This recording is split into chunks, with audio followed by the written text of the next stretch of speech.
to dive into it. First of all, everything I'm going to tell you is simple. It's something you haven't thought of before. Many of you, I'm sure, are already doing most of these things, if not all these things. Some might be new to you, but none of them are easy. Big difference between simple and easy, and that gap is where you win games. People confuse the idea that if something's simple, that it must be easy, and we don't have to pay attention to it, and that's where we're going to beat you. So you want to avoid that mindset, of course. Bob Clark, who knows a whole lot more about hockey than I do, I sent him this book because I just finished a book on the Summit series. This is my first hockey crowd I've talked to, by the way, since the book came out in September. I talked to bankers in D.C. Next week, I've got lawyers in Chicago, also next week, and I've got to explain all this stuff, but not to you guys, so thank God for that. Bob Clark, of course, Mr. Flyer, doing a book on the Summit series, finished it yesterday. He's one of the guys I interviewed in the process. I sent him a copy of this book, and he called me up and says, "Bacon, I read your book by accident." So thanks. He didn't mean to read it, of course, but he got into it, went back to the beginning, liked it, and then he assigned it to his coaching staff. So these ideas, as simple as they are profoundly effective, and they'll help you. And how did I come across this?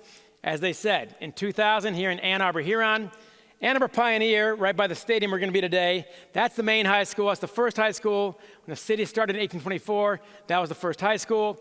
That's got Jim Harbaugh and Ken Burns, the documentary filmmaker, and Bob Seger. Jack Lausma walked on the moon. My high school, Ann Arbor Huron, home of the River Rats. I'm not making that up.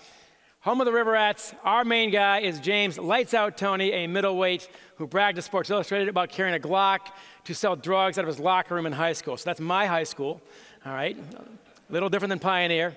And the River Rats were 0, 22, and 3 in 2000. It's a website that ranks all the teams in America, which is a bit crazy. We don't play all the teams in our state, let alone in the country. But they had Ann Arbor Huron in 2000 out of 1,256 teams, ranked 1,256th. That is dead last. That's impressive. And who takes over? Yours truly, the worst player in school history. This is not false modesty. I can prove this with numbers. I still hold the record at Ann Arbor Huron, not bragging, just saying. The most games in a Huron uniform, 86. I dressed for all 3 years. With the fewest goals, 0. And I played forward. Doesn't leave a whole lot to admire. So it's actually a family record. I hold it with my brother, in fairness. He was awesome on the team. He also failed to score, although, as he likes to point out, he played goalie.